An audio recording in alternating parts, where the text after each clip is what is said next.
নমস্কার, আমি মোহাম্মদ আলী, লালগোলার বিধায়ক। সমস্ত লালগোলাবাসীর কাছে আমার একটা ছোট্ট বার্তা পৌঁছে দিতে চাই। গত 9ই সেপ্টেম্বর মঙ্গলবার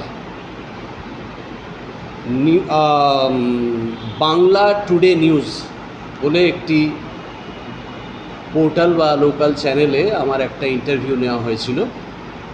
সেই ইন্টারভিউ গোটা বক্তব্যটাকে ব্যবহার না করে তার একটা বাক্যকে তুলে নেওয়া হয়েছে, খেতে পেলে বসতে চায়, বসতে পেলে শুতে চায়, দিয়ে সেই বাক্যটাকে প্রেক্ষিত এবং পরিস্থিতির সাথে সাযুজ্য না রেখে কেটে নিয়ে বিকৃতভাবে ব্যবহার করা হচ্ছে, বিভ্রান্তিমূলকভাবে ছড়িয়ে আমার সম্বন্ধে অপপ্রচার করা হচ্ছে।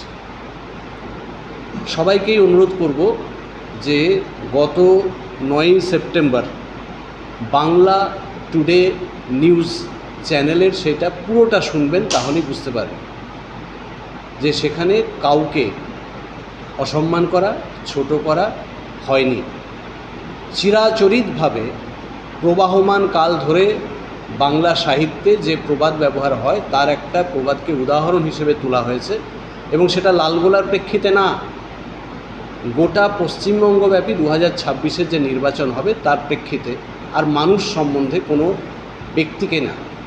আর আমি বা আমার পরিবার বা আমার আত্মীয় স্বজনরাও কিন্তু মানুষ, এবং তাই আমার ওই বক্তব্যের বাইরে নয়। অর্থাৎ সেই বক্তব্য যদি প্রযোজ্য রামের জন্য হয়, শ্যামের জন্য হয়, সেটা আমার জন্যও প্রযোজ্য। তথাপি এই বিকৃতভাবে পেশ হওয়া অপপ্রচার, তার দ্বারা যদি কেউ কোনোভাবে দুঃখিত হয়ে থাকেন, কেউ যদি দুঃখ পেয়ে থাকেন, আমি জনসমক্ষে প্রকাশ্যে ক্ষমা চাইছি এবং দুঃখ প্রকাশ করছি। আমার কাউকে আঘাত করার কোনো অভিপ্রায় ছিল না, তাই আমাকে প্লিজ ভুল বুঝবেন না। আমি এই প্রসঙ্গে একটা অন্য কথা মনে করিয়ে দিই। 1975 সালে তৎকালীন প্রধানমন্ত্রী ইন্দিরা গান্ধী বলেছিলেন, গরিবি হটাও, মানে দারিদ্র বা দারিদ্রতা সরাও, যাতে করে মানুষের অভাব অনটন না থাকে। তৎকালীন বিরোধীরা এটাকে অপপ্রচার করে গরিব হটাও বলে অপপ্রচার করেছিলেন। তাই এটা নতুন কিছু নয়, রাজনীতিটা খুব স্বাভাবিক।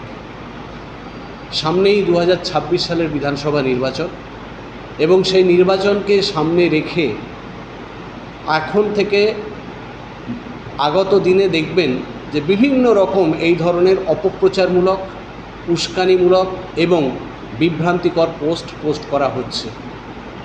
এমনকি আগেকার দিনে তো আর্টিফিশিয়াল ইন্টেলিজেন্স কিংবা কৃত্রিম বুদ্ধিমত্তা ছিল না, এখন আবার সেটাকে ব্যবহার করে এমন ভিডিও তৈরি করা যাবে যেটা মনে হবে সম্পূর্ণ সঠিক।